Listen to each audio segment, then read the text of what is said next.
Om Mukam Karoti Vachalam Pangum Langhayate Girim Yat Kripatamaham Vande Paramananda Madhavam.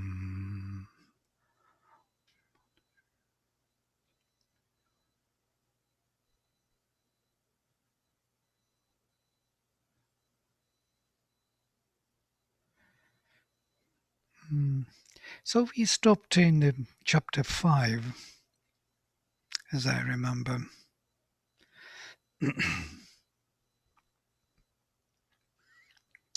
me see here somewhere.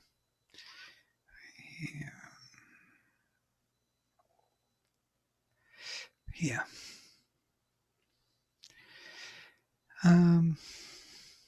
And it was number 10, 510. No, 11, 12. Yes.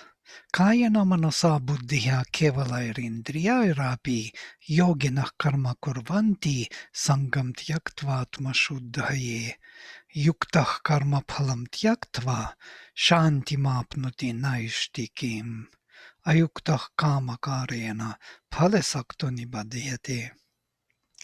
Yuktah, the one who is united, composed, karma phalam tyaktva, having left the fruit of action,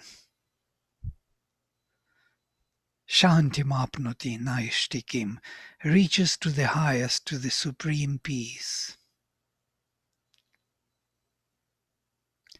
Ayuktah, the one who is not composed, kama karena, with the action of karma, phalesaktah, becomes attached to phalam, to the fruit of action, nibadhyate, and is bound. Somewhere here, secretly, we see the explanation of where karma is being produced and why. Why desire at all appears. Why it is being generated. Because when one is not composed, when one is not united, then there is only one way to generate any motivation for action in life, and that is desire. It's quite obvious, so to say. So the moment we are united, the moment we are totally composed, and there is no more difference between our mind, heart, and will, we become united, yuktah. And then we can leave karma phalam, the motivation by a result, which is produced by karma. So karma is no more needed once we are united. We have all the opportunities to be anything, everything, to find the divine in every possible movement, feeling, thought. But when we are not composed, that means we are deficient in one part or another. And that deficiency creates a lack of some kind, which must be fulfilled or filled by some other motivation or force of nature, which is the desire.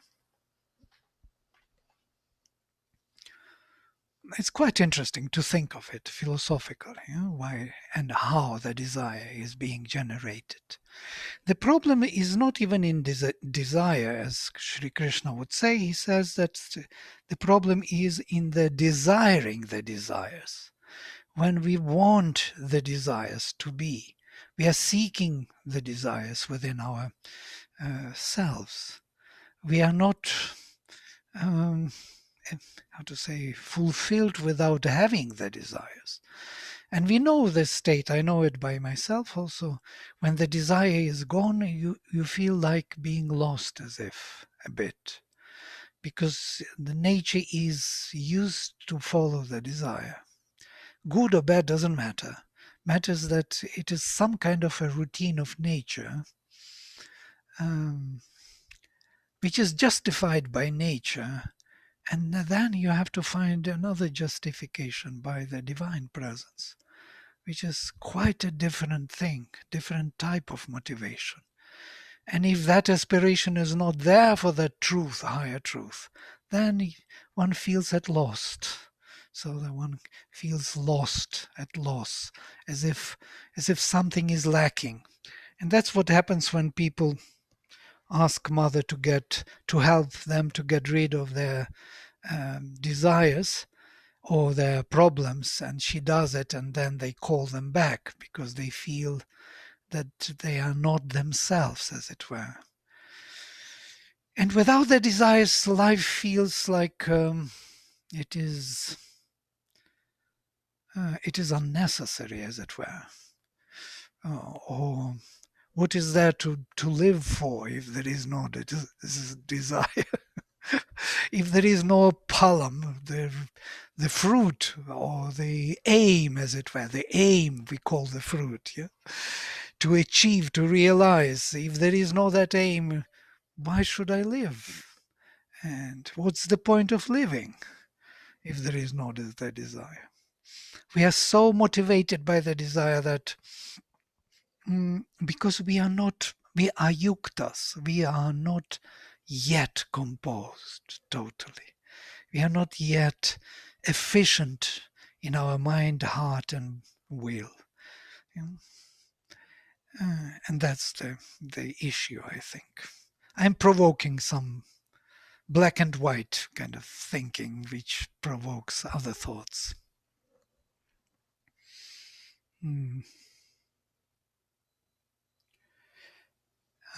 If you have some thoughts, you can always cut in and add to it or change it or argue.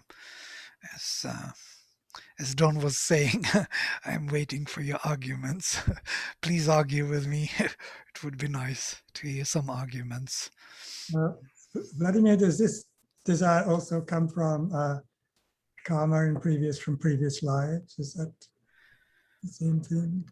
Could be from previous life, could be from not our life altogether, but kind of universal desires which are contagious, as Mother says in Sri Aurobindo. They are pervading the whole space, and if we live in this space and watch TVs and go for shopping and so on, we are pervaded by these forces, and they are suggesting to us a way of living which we accept because we are not composed, because we are not yet fulfilled in ourselves.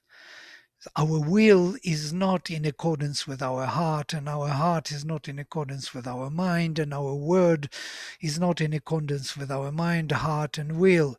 And there we have it. We have discrepancy. We have the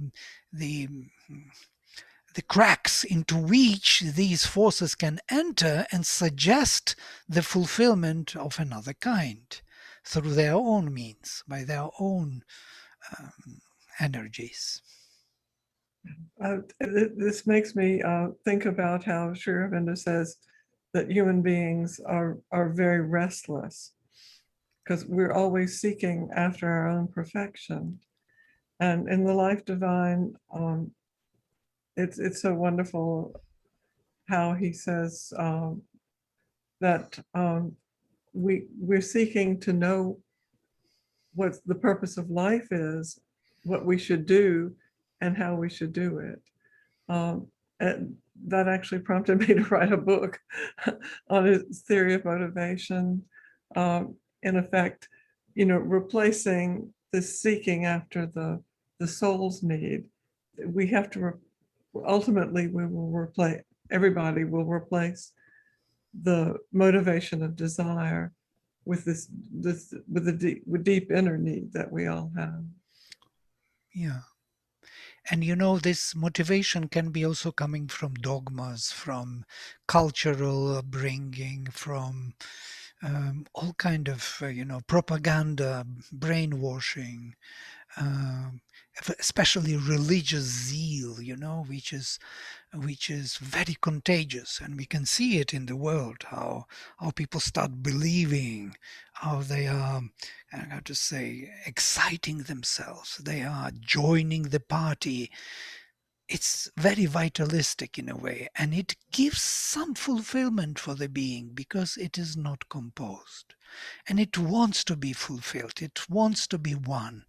It wants to be one with its surrounding. How these religions actually took such a huge number of people into their lap. If we think, they give us the solution to have some kind of resemblance of fulfillment in the society, that you are recognized in the same way, you have the same system of beliefs.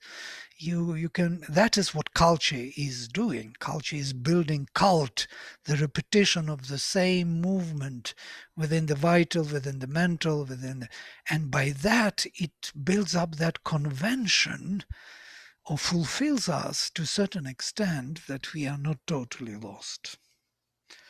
And then I think too, oh, sorry, were you no, still no, no, talking? please go ahead. No, I was just going to say, I think too that behind most desires is something real, is a true aspiration, is a true yearning that's coming from deep within. But what happens, right, is it comes up, is it, my favorite word, hijack. It gets hijacked by the vital, by the emotional, by the mental, in the ways that you just said, through conventions, through beliefs, through preferences, likes and dislikes, and it mutates into something that's very narrow, very short lasting in term, always changing.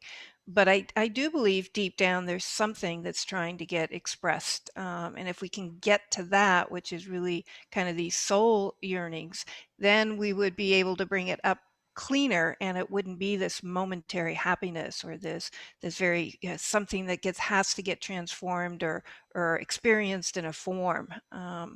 So it's worth looking deeper at desires and looking deep within to see what the real underlying fulfillment is coming from the soul, is wanting to be fulfilled. That's so true. In psychological terms, you could say it's developmental. That once one level of desire or need is fulfilled, then the individual can progress to a deeper understanding or a higher understanding.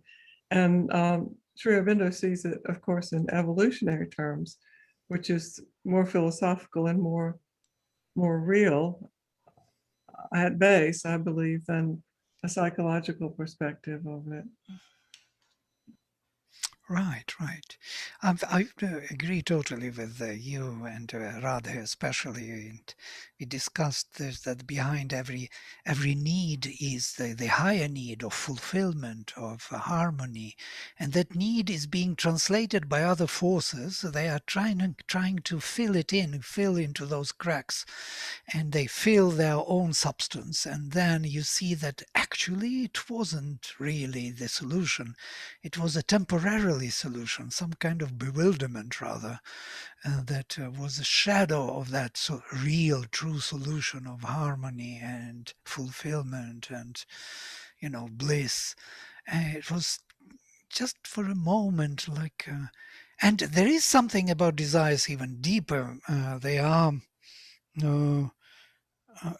Mother somewhere speaks about this, that they are having this particular nature, that people indulge in them, they go to the absoluteness of their realization, and that absoluteness of desire, which is never fulfilled, because desire cannot be really fulfilled, because it's a wrong wrong movement, in a way, which is not leading us to the real realization. It's just a substitution of that lack. And in this absoluteness of each desire to be absolutely realized, there is the sign of the divinity.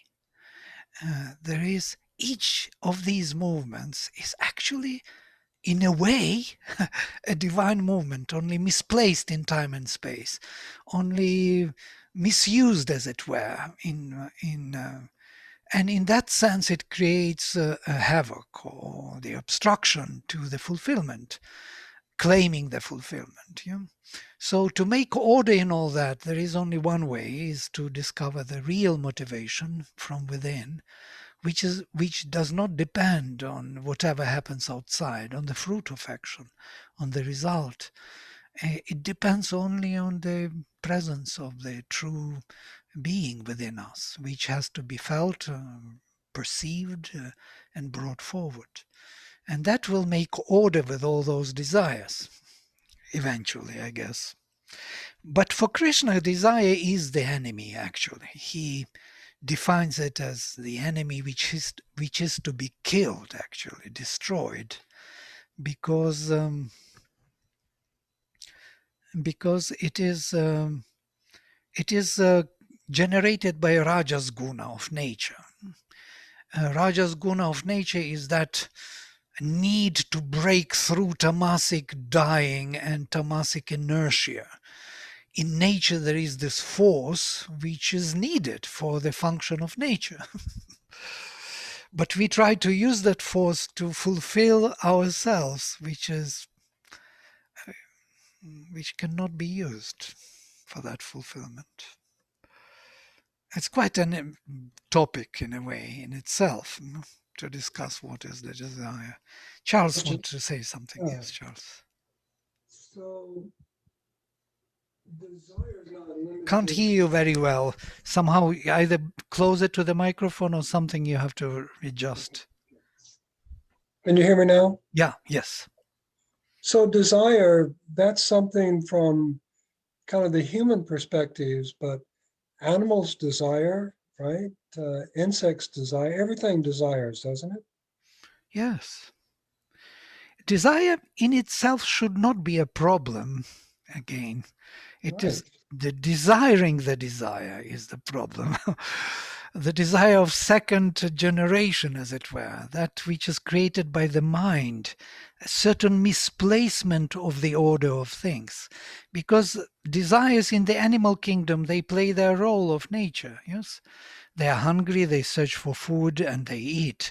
They want to procreate, they procreate. The time has come. Yes, they do not do it by whims or by mental decision that now I will eat though I am not hungry, or now I will procreate though I don't need to procreate. They do not do this shift. They are not seeking for additional kind of enjoyment out of desire being realized. Our mental beings already understood that they can manipulate these things. By the way, animals who live close to man also start to behave in that way. They learn from man to misplace their desires. The desires of nature are being misplaced, and they generate something else, the obstacle on the path. One of my great epiphanies in my life was the greatest desire I had was to be desireless. Desireless, yes. Desire to be desireless, right? It's a great desire.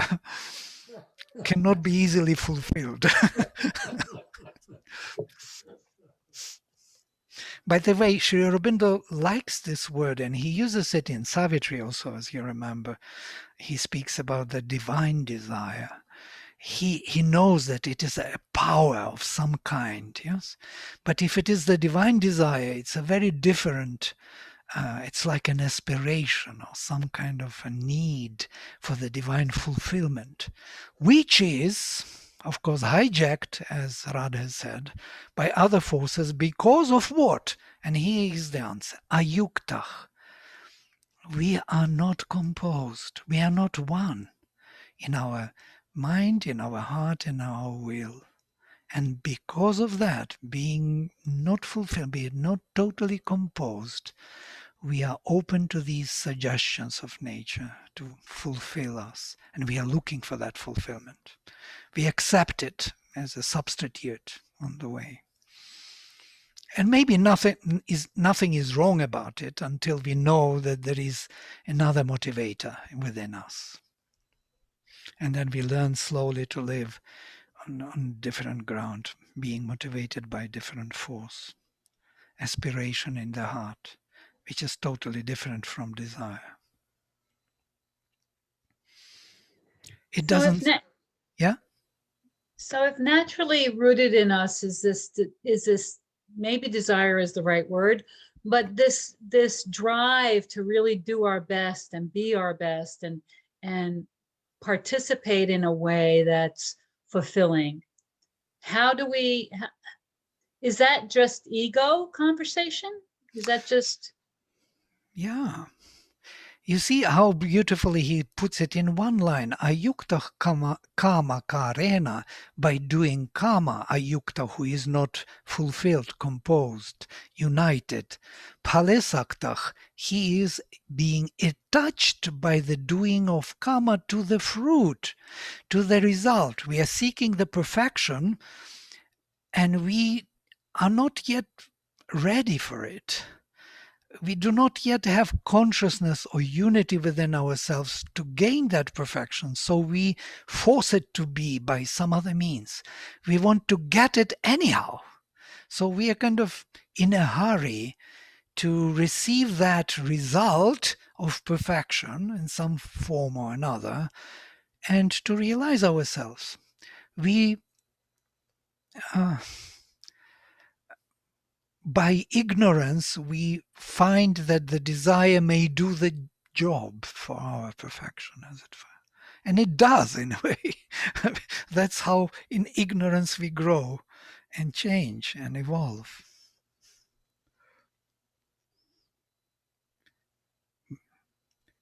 Makes sense or not too much? Yeah, it's such a subtle matter. Some kind of very evasive, disappears so easily.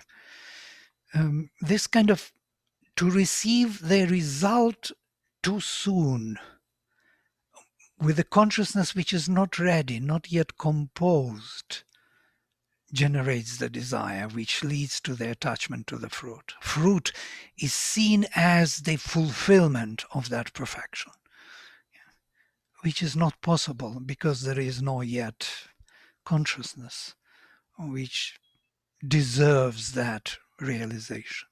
So we want a speedy realization, fast fruit. And that is how desire is being generated and invited by us to participate within this kind of endeavor of ours to become perfect, to become composed. And if we would see what forces we invite to really participate, we would, if we could see them, we would understand that they are not meant to do that. That's why people are never satisfied with achievement of their desires.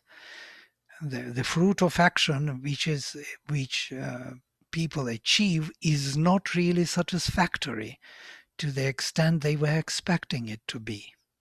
It's always the case. It's an interesting thing. That's Well, it what, just drives another larger desire. So right, now you're chasing one after the other, and you're kind of right. rahu'd, as we would say in astrology. Yeah, very good word, rahud. Yes, exactly. You're rahud into that circle of chasing something, some perfection, by the means which do not lead to that perfection. You know, there is Hegel's definition that you can arrive at the realization of, or at the aim of your endeavor by the means of that aim. You cannot arrive at it by the means of other, aim.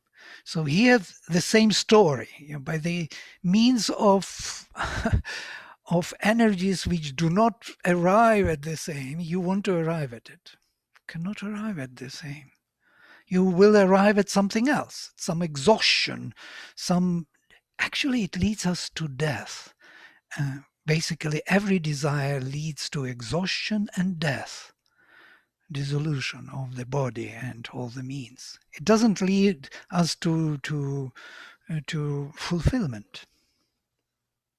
And still, it is needed to build the progressively all the means of manifestation. There is a wisdom in everything. It's incredible.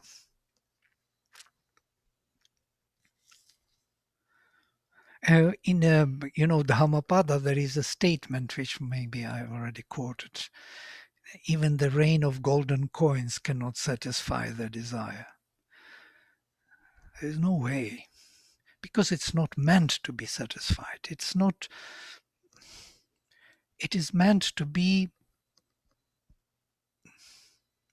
leading to another greater desire.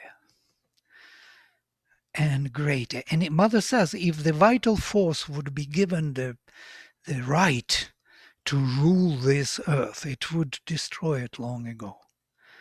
It has this unsatiating, I want to put it, unsatisfied need of gobbling everything. Yeah? It cannot be satiated, that thirst, that power of vital, if there would be no control of the psychic. And there is the psychic spark which stops everyone at the most crucial moment of loss of everything.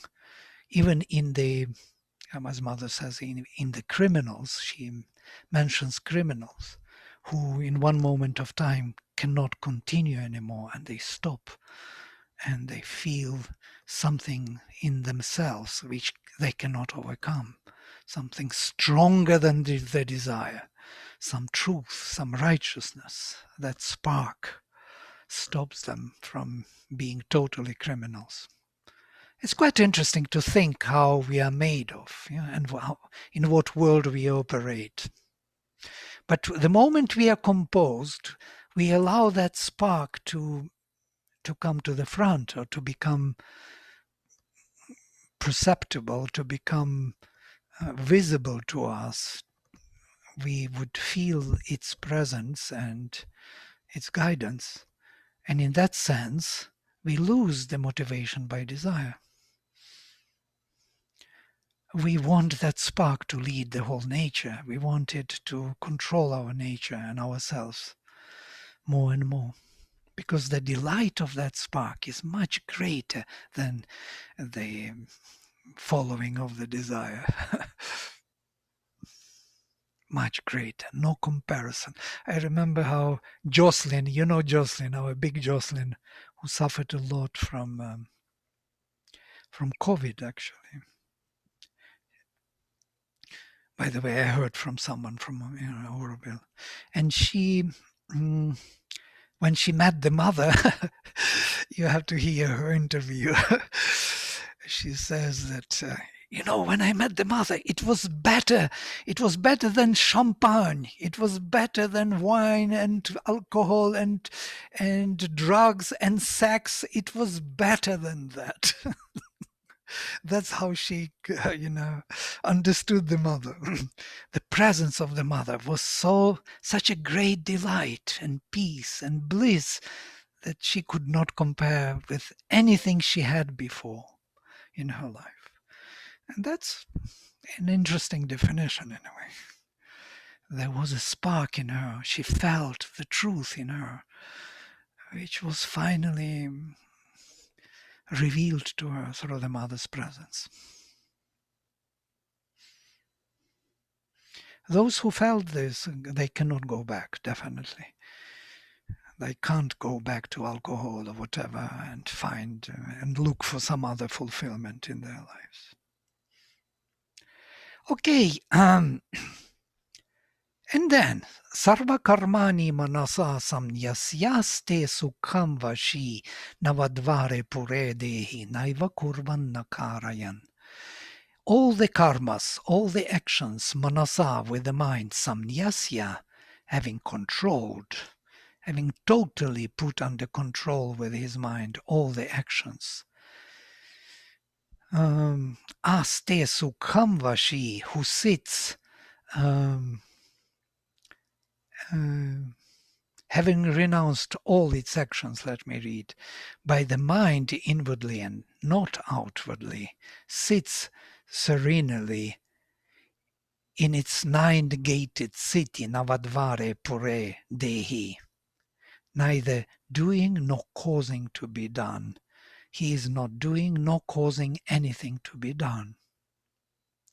So there is a sense of fulfillment. Once that inner being in the heart is discovered, it doesn't feel that it does something or causes anything to do.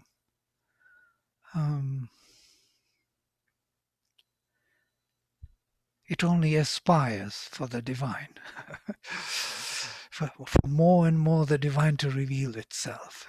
That's the only thing it does. But it doesn't cause nature to do something. It doesn't have a plan. It doesn't have an objectives and 1, 2, 3 to do the plan to do things one after the other. It doesn't do these things. Within itself, it doesn't feel that way. It feels that it is already fulfilled. That's how Sri Krishna would speak about himself. I feel I have nothing here to realize, to fulfill, to gain from, and still I'm in this action.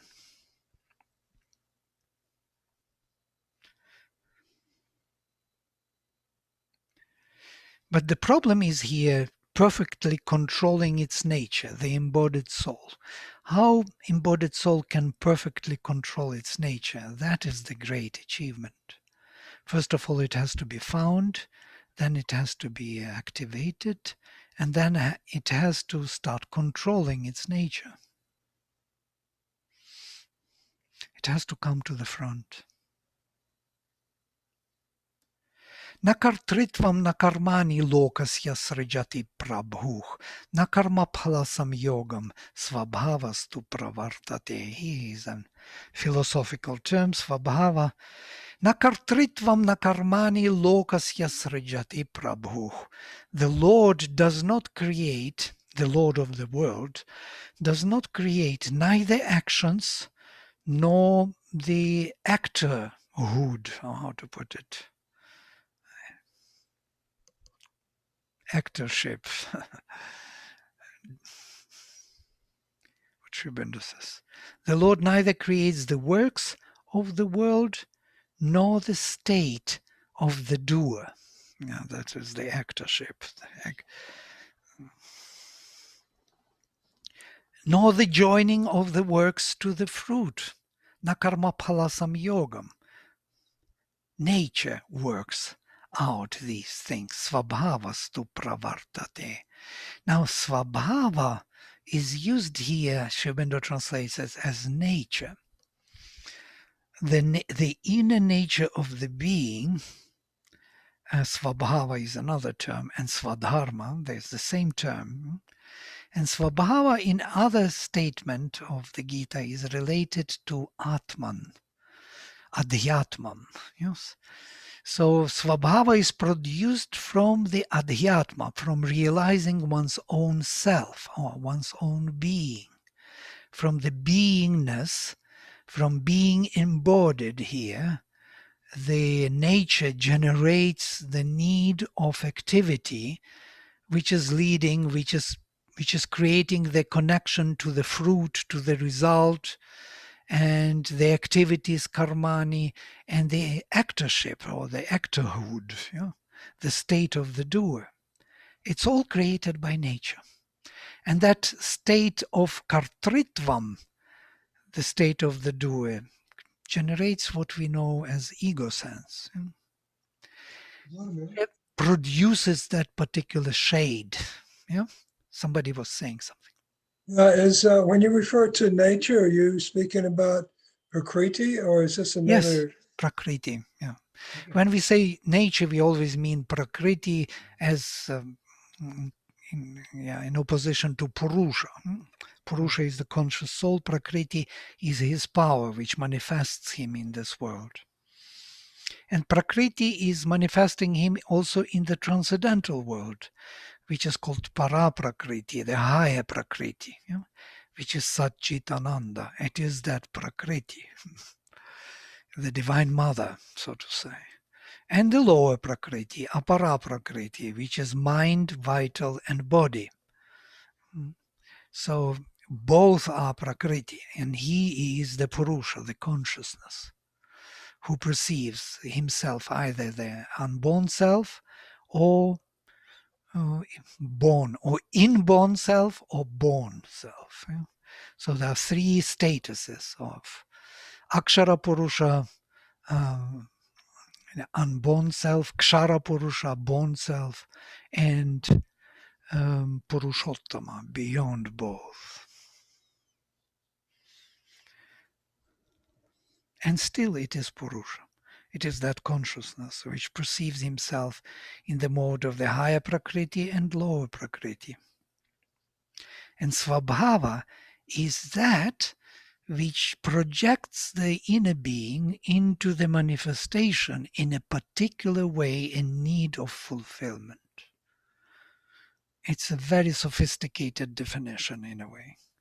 Once we understand it, we will understand why we are here to fulfill certain things, why we are looking for certain things and not for other things. You know?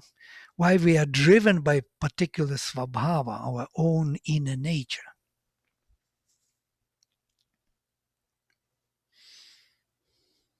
We are looking for certain fulfillment. We want to become composed, and to become totally composed and united, we need elements from nature, from this manifestation. We need that experience, that fulfillment, and that svabhava leads us. That's why we come to this manifestation. We are born here in this body to fulfill certain needs of our growth of consciousness, to become yuktas, to become fulfilled. And our tasks are quite different. Each one is very unique and looking for particular experience. It's an amazing arrangement in the world, if you think of it, how the divine arranged everything. I do not know whether it makes sense to all of you, but most probably for those who studied Sri Aurobindo and this literature, it makes sense. Svabhava and Svadharma. By the way, Radha is preparing the course on these Svabhava and Svadharma, and we would maybe one day kind of share with you these interesting ways of looking at ourselves. Swadharma is that how this Svabhava, the inner need of development, is projected into our activities, into our life. Do we find our Swadharma, our own engagement with nature, which fulfills our inner growth?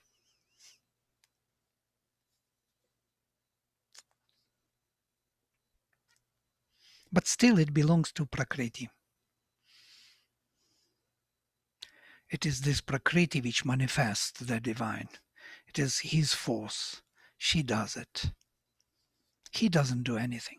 He doesn't generate neither state of a doer, nor actions, nor attachment to the fruit of action. All is done by Prakriti, by the Divine Mother, actually.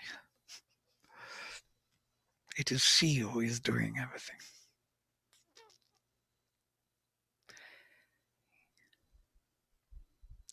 All right, there is few more shlokas. Shall we take, or we can open to some discussion? It would be great if you like. It's a big topic on Svabhava and Svadharma and fulfillment in this manifestation. These are profound topics.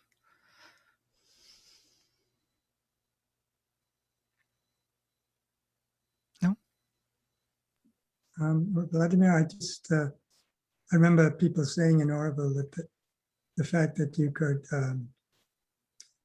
move from occupational interest to another rather easily there was a way of finding that Swadharma.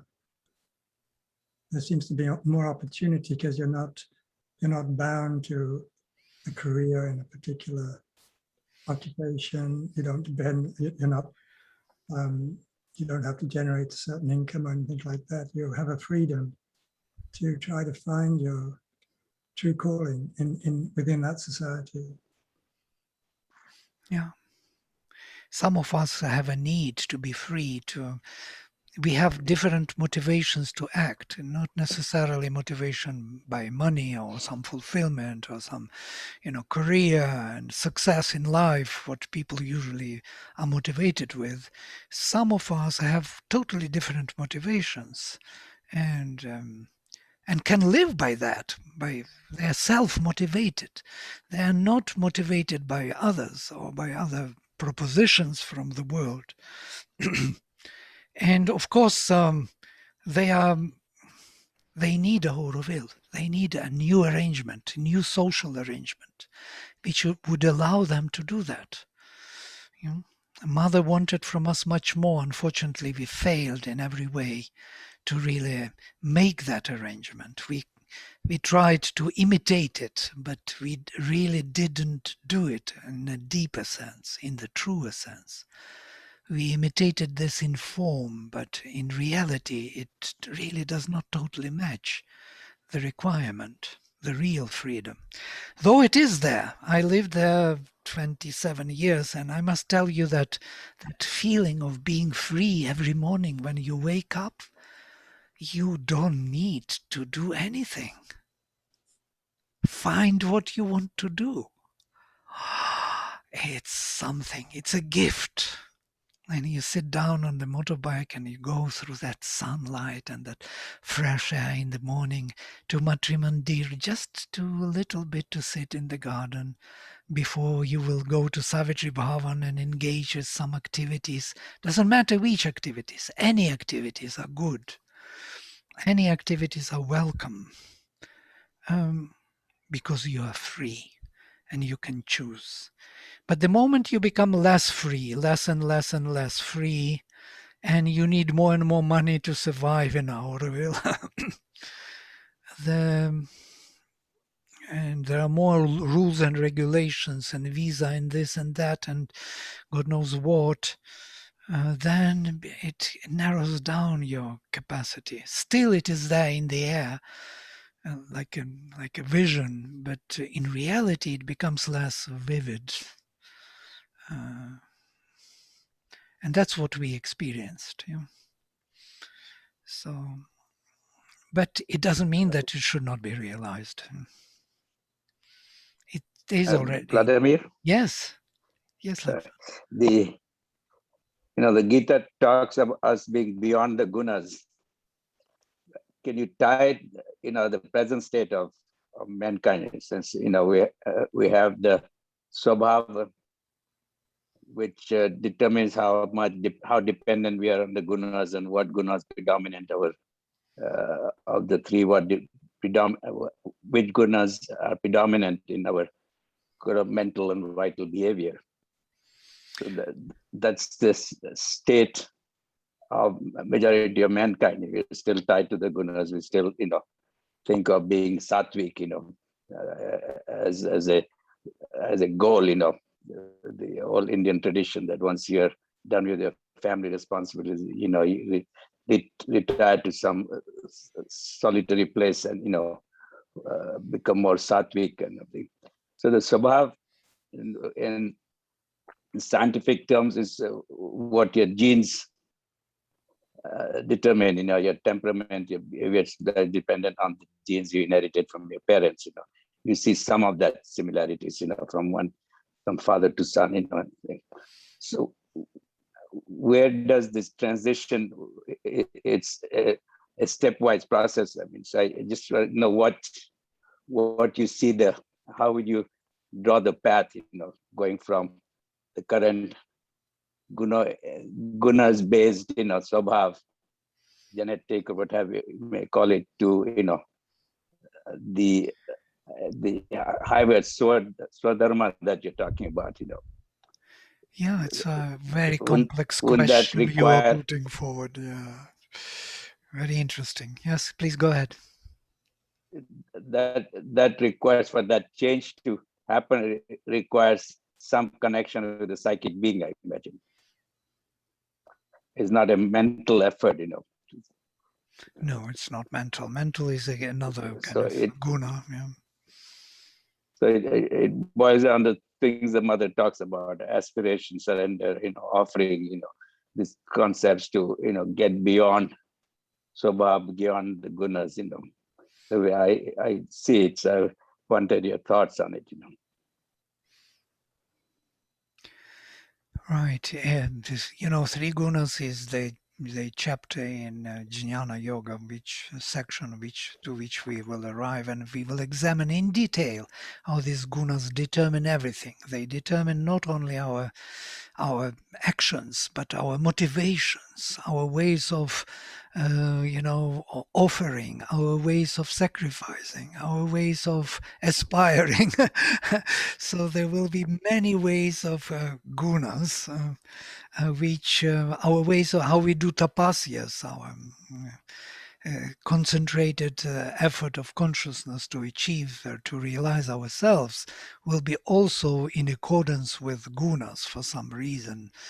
Because we inherited this nature, as you rightly said, from our parents, from our, and we inherited a particular way of being. It's very useful now to mention Ayurvedic approach of, Vata, Kapha, and Pitta. And if you look at these, you see that we have a particular nature which behaves in a particular way, which prefers a particular sense of being, food, dinacharya, the way of living is very different. The timing is different. The ways how we behave, think, feel ourselves and others, how we perceive the world, is very different in a way from one another. So I would like to invite some other opinions, like Radhe is here from Ayurvedic perspective, or Martha, or Robert, whoever. I'll just comment. For me, I see Swabhava as that line of development that the soul has come into in this lifetime, its way of evolving, and that evolution or that progress as it comes forward, it can be expressed through Pitta, Kapha, Raja, Tamas, any number of ways. So these outer terms are simply vehicles or instruments for expressing a soul's line of development, the swabhava of the soul in this lifetime. So I think what's important is the contact, as you were saying, Lakshman, with the soul or the psychic being, and that opening to its purpose for being here, and allowing that to determine the form of expression. If you start with the form of expression and don't have that connection with the psychic, then there's nothing there. We're kind of in a stalemate. But I see that Swabhava much deeper.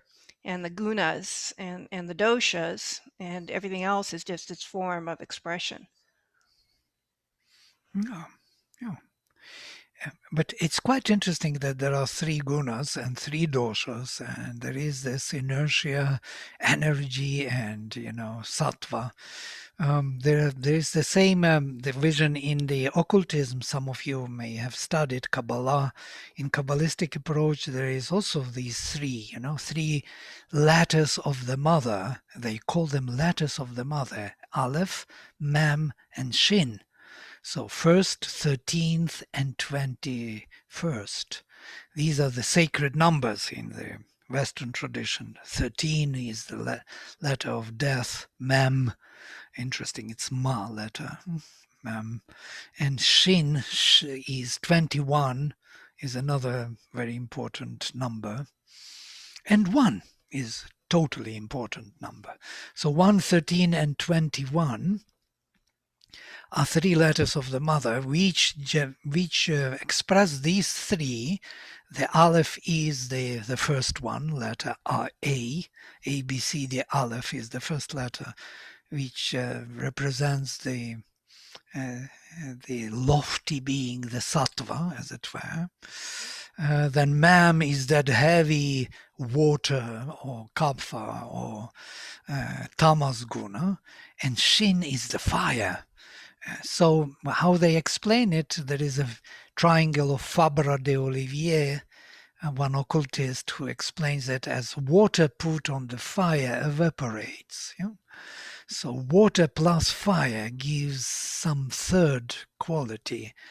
Or they speak about free will, which is fire, and karma or rock, destiny, which is tamas, which is given to us. So free will and karma or destiny are balanced by providence, the divine providence. So when the divine providence is on the side of the free will, it overtakes the karma. It can change the destiny. But when the divine providence is on the side of rock or destiny, then it overtakes the free will. Free will cannot dominate them. Just see that this providence, there must be something from the sattvic guna which comes from beyond, some kind of sanction of the supreme, either to the free will or to the establishment which is made by nature, which is holding to its own establishment. Sri Aurobindo beautifully describes this in The Hour of God, where he says there are times when this small effort brings big results, and there are times where great effort brings hardly any result.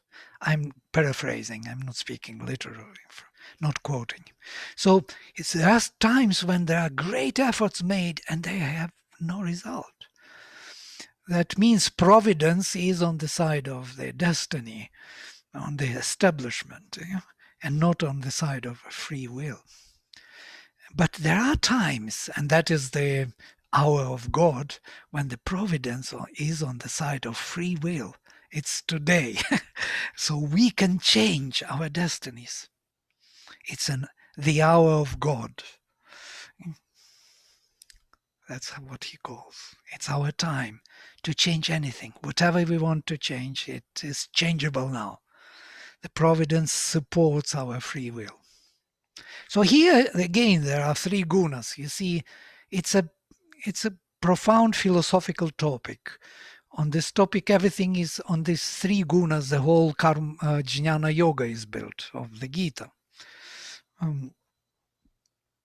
So how to go beyond them? Sri Aurobindo says, become sattvic more and more.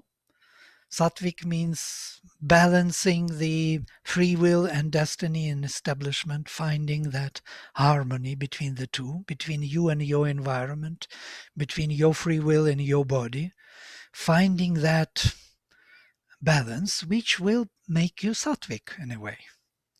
And once you are sattvic in nature, you can see through, as it were, through the veil, the presence of the spirit.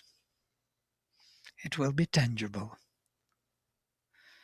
Well, the same proposition we find in Buddhism, yes, and other religions, to become the middle path, to become balanced, not to be excessive in anything.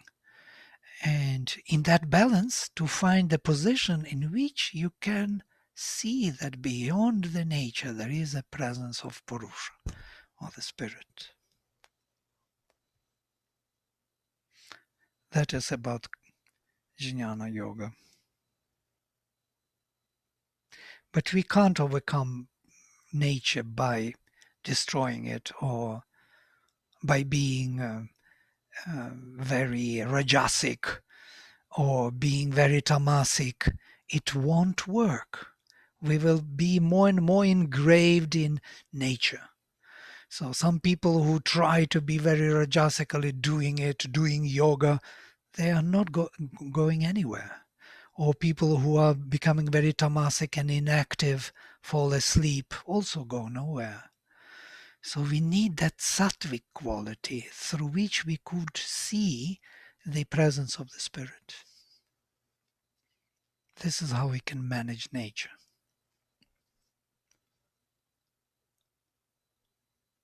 Some other ideas maybe?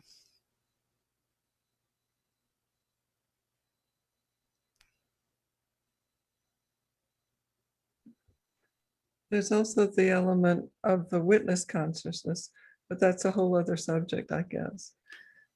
It is this subject, yes. How to get to that witness consciousness without being sattvic is hardly even imaginable for this nature. Nature has to become transparent enough to perceive it.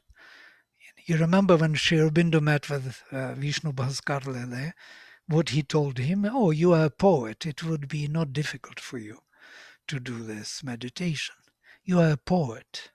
It's quite an interesting remark. Yeah? So you prepared yourself. You prepared your consciousness in nature to be transparent enough to do this meditation, to find the witness. Otherwise, how? How would we find the witness? Unless, of course, there is a divine grace interferes and pushes us out in some way. But from the point of view of nature, from the involved consciousness, it would be quite difficult to arrive at the even sense of the presence of Purusha. You remember how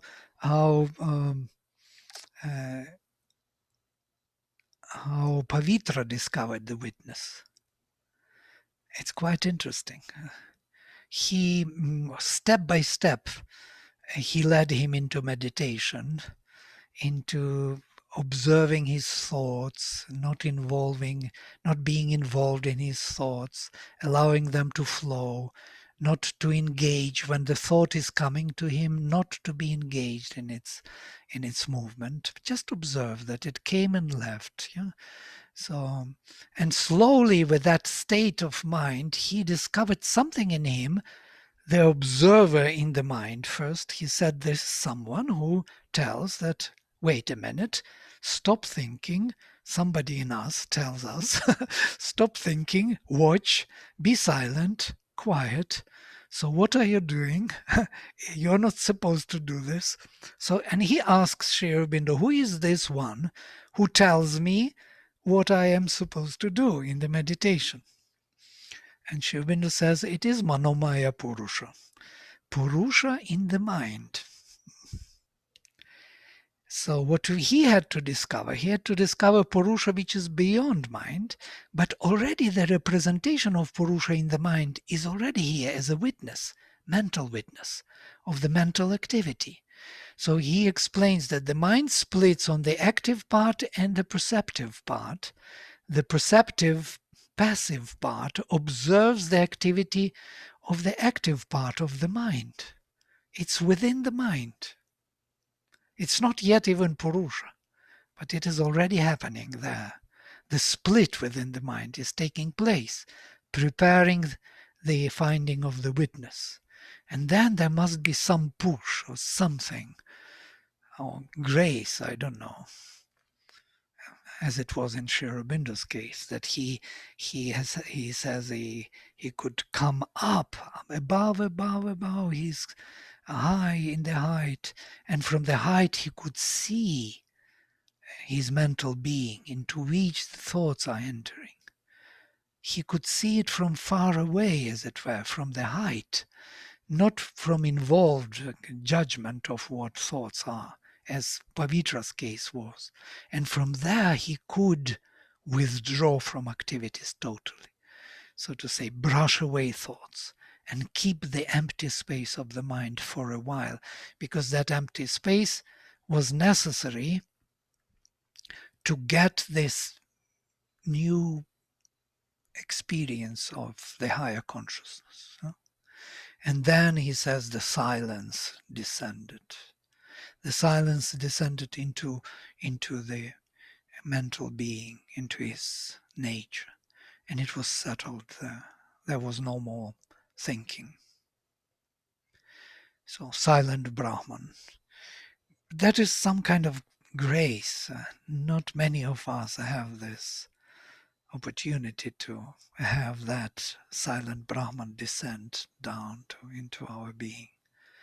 But we have a glimpse of it. We know about it. We know that it is true.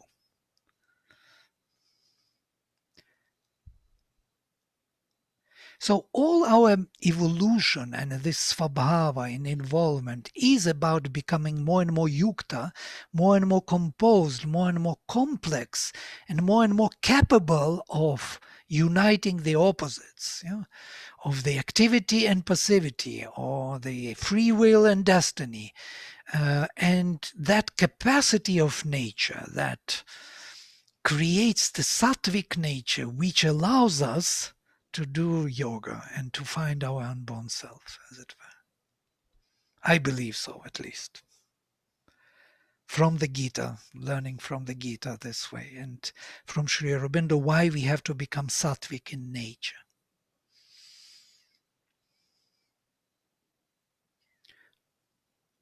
Vladimir, isn't it also possible to become realized through bhakti, which is a sort of rajasic endeavor to realize the divine in that way?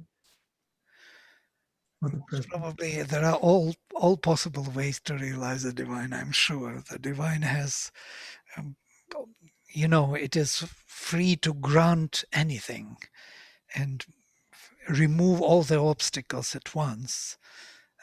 There is even Mother speaks that you can come through the physical Atman, physical self to the divine. Even there is a way to do it. Not only through the emotional heart, kind of longing for the divine, but the emotional is the most powerful agent of calling, aspiring, wanting, loving. The love is the greatest power in us, which can invoke the presence. I also see bhakti, if it's true bhakti, then it's coming from love, right? And a desire for union, which is sattvic. So it's simply expressing itself, this divine love, through some activity. So, and in this case, it's singing. So any activity, any action can still be sattvic in nature, to me, based on its underlying driver or intent or attitude or aspiration, right? So we have to believe that you can still be in action and be sattvic while in movement, or I have to believe that if it's coming from the heart or from an inner knowing or a deeper yearning. So I don't see any contradiction between bhakti and being sattvic at all. Well, thank you. That's a good explanation. Thank you. I think that's very true. But doesn't bhakti also come from surrender? Yeah.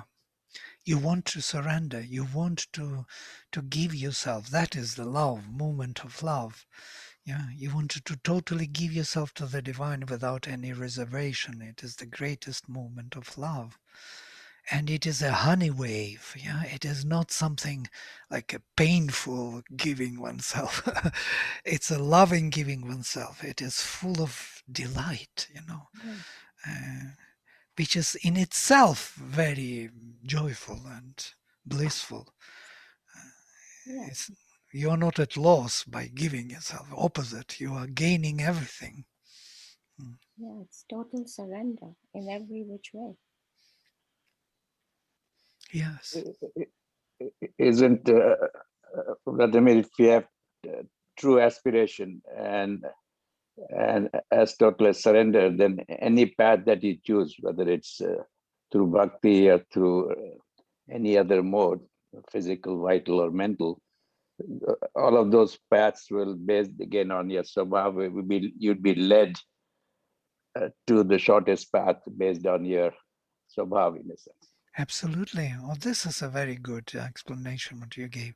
Yes, there are some of us who are more inclined to do one particular modality, to be bhaktas. Others are jnanis.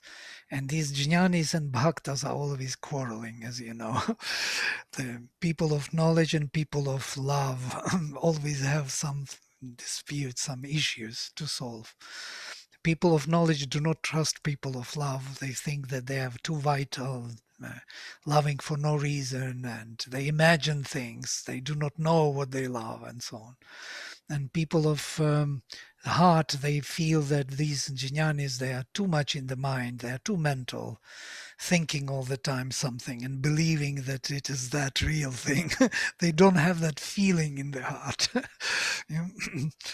And there are other people who are actually do work in the body. And this is quite interesting.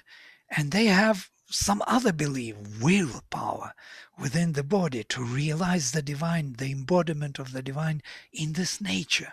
And they totally believe in it. And I think Lakshman is one of those lucky ones Yes.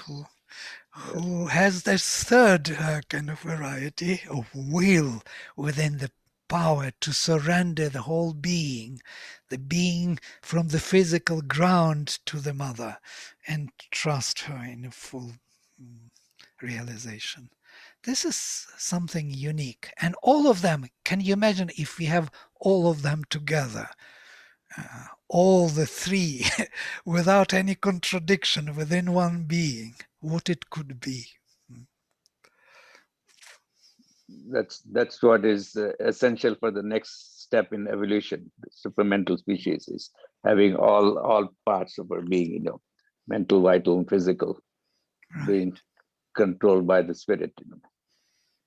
Yeah. And that's what I believe is yukta. Yukta is totally composed where there is no more difference between these three movements. They are all working together. The true in path, as Sri Aurobindo speaks in the Gita, the true in path. As Sri Ramakrishna said, there are as many paths as there are people. Means that the freedom of choice and the number of paths is not restricted to 1, 2, or 3. It could be a million paths, depending on each one's Sure. swabhav and aspiration or surrender. Sure. We are speaking only about these three kind of constituent parts of our nature, Right, of mind, right. heart, and will. And otherwise, there are as many paths as people. And Sri Aurobindo says the same. Yes, absolutely. It's due to svabhava, basically, to that Right, unique right. nature. Yes. Yeah. Right. So the divine has an open door policy. It doesn't have any entrance requirements, in a sense. No, doesn't have an issue with what way you come to the Right. divine. Through religious means, through scientific means, through whatever, love, and through ignorance. We're all moving through ignorance, but in our specific way, looking for special and unique fulfillment. We have to stop. We are 10 minutes over already. Brother Mir, can I just make one statement? Yes, please. So earlier you talked about sattvic, means you and your versus your environment and balancing out. So can you apply this balancing out in a 3 different ways that we just talked about?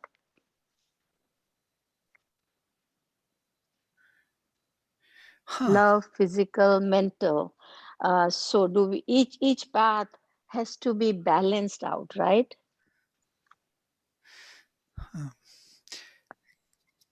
Yeah, I'm sure there are all possible varieties. I do not yet see it totally, but how to even approach it. If somebody sees, please interfere and bring your to this question. Yeah, do you have some ideas how these three paths can be balanced in their own unique way? That unique combination of them three.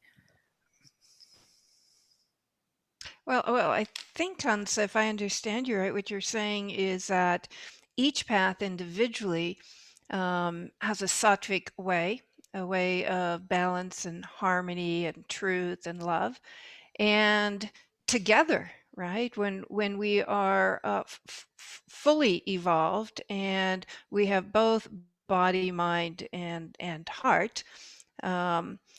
Together on the same path and evolving through these three different, the triple path, right? That in itself is also a sattvic balancing. of the body, mind, and heart, if I'm understanding what you're saying. Individually, it's a sattvic path, any one of them, and collectively, it's sattvic by balancing all three within the individual. Am I understanding you right, Hansa? No, that's very nice what you just described, but my thinking was a little different. My question was a little different, that let's say somebody is practicing through heart or love, as Ladamir said, does that person also has the practice of being sattvic? That means balancing out everything within your own practice, just with love. Sure, absolutely. Okay. By the way, psychic love is very non-rajasic. It is very peaceful, and the flame of aspiration is not demanding. It doesn't need a result. It is already fulfilled. The very flame is fulfilling already, because that delight which is rising from the heart is already the result of that, what it wants to have. It wants to have itself, so to say. It wants to continue to love. It wants to love endlessly without any stop. And more it loves, more it wants to love. So there is no issue. It doesn't want to realize something and to stop doing it because it's difficult. It loves doing what it is doing. Yes. So in a way, it is very balanced. Every sattva is needed for the nature to come to those inner beings within the heart and unborn self, witness Purusha above. So when the nature is capable of being harmonized and become sattvic, it can become silent and well balanced and allow these energies to shine through. And that's what it is to be sattvic. Sattvic doesn't Thank work you. anymore in those, in the aspiration or in the Yeah. witness. There is no more need for sattva, as it were. Once it is, Thank you.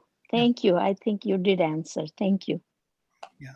Can I also add, like, I think I don't remember the exact place, but in Sri Aurobindo's, either in Synthesis of Yoga or Life Divine, like there is a page or a chapter which says about, like, if one path is explored fully, it automatically leads to the other. Like if the path of love or bhakti is explored fully, it automatically leads to knowledge, and if knowledge is explored fully, it automatically leads to other. Like even in the path of bhakti and love, like one first starts with love, then a time comes when one is so complete in love, one wants to know one's lover.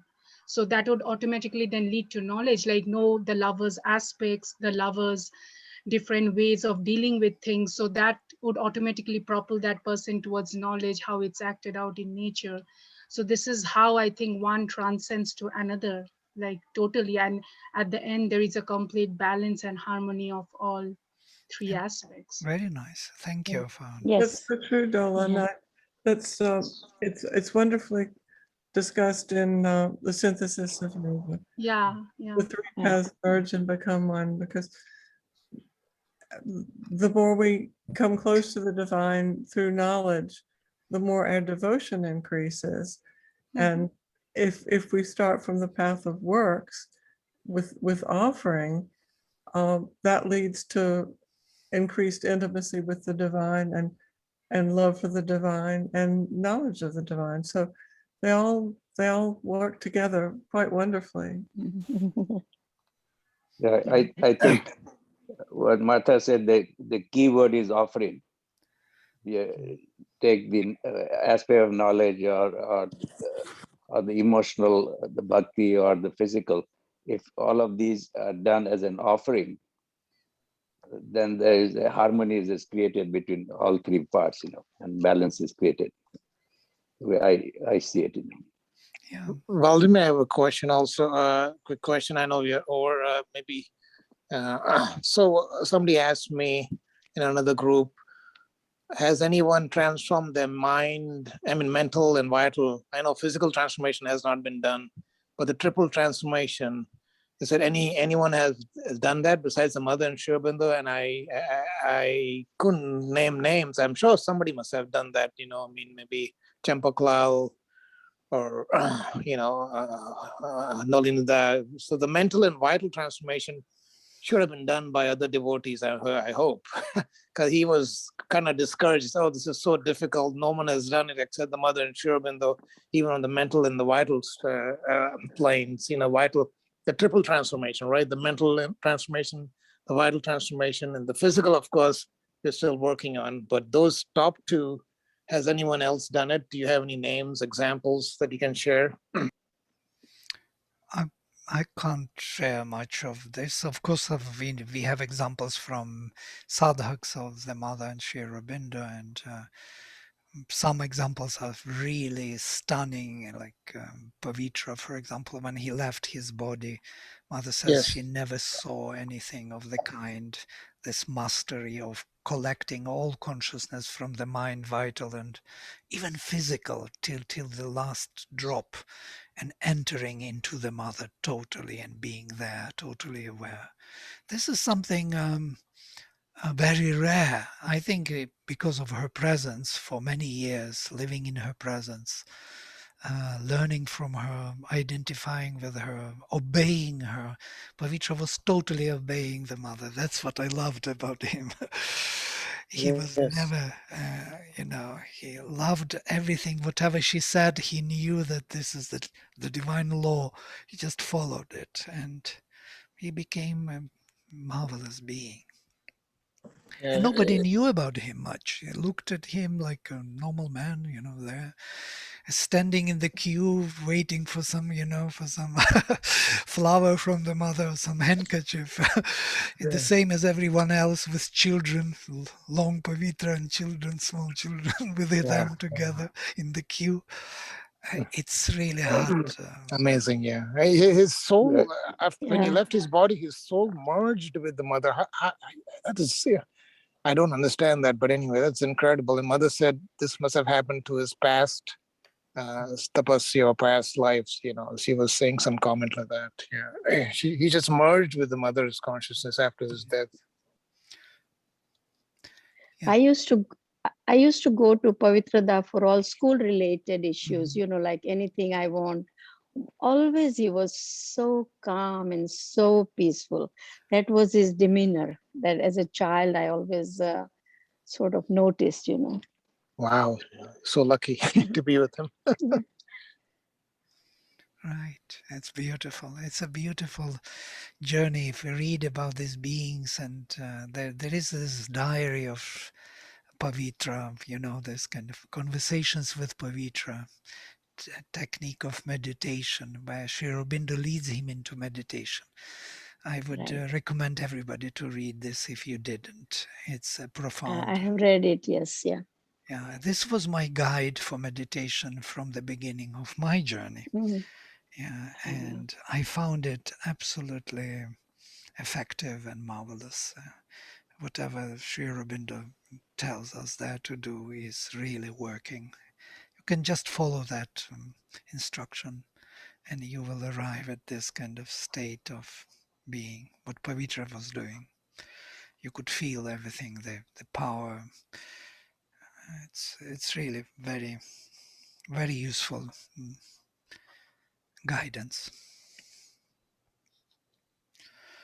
And then, of course, there is a literature of Sri Aurobindo which is charged with consciousness. Whatever book you take, doesn't matter. It doesn't have to be only Savitri. Just open any essays, whatever, and just read few sentences, and you feel boom, the presence, because the consciousness with which he was writing, expressing himself, is connecting to that state, which we call Sri Aurobindo. Yes, is my protection or my refuge. It's a state of consciousnness. Yeah. That's a good point, Vladimir. So if you listen to the words, is that the same effect as reading it, or reading is? So. I know. Oh, it's okay. Because I know Mother said reading, they charge the words to help the sadhaks in an occult way. but I was wondering if reading, I mean, listening also would be the same effect. Sure, listening is reading. It's just another Okay. way of hearing the rhythm of that consciousness expressing itself. For me, hearing is more powerful than even seeing. I perceive better through hearing. Some people are more visual, they like to read.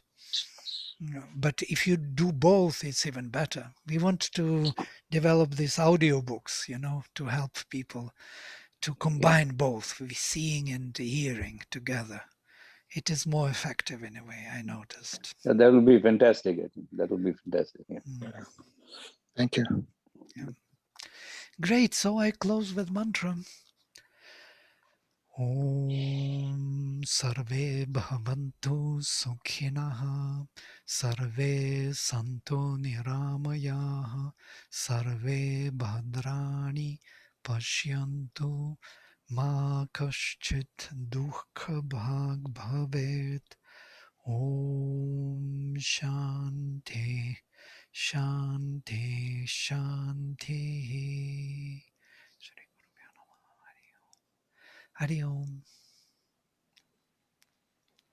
Adi Om. Thank you, Vladimir. Thank you. Thank Bye. Thank you, you. Radhe. Thank you. Thank you. Thank Bye. you. Yeah. Right.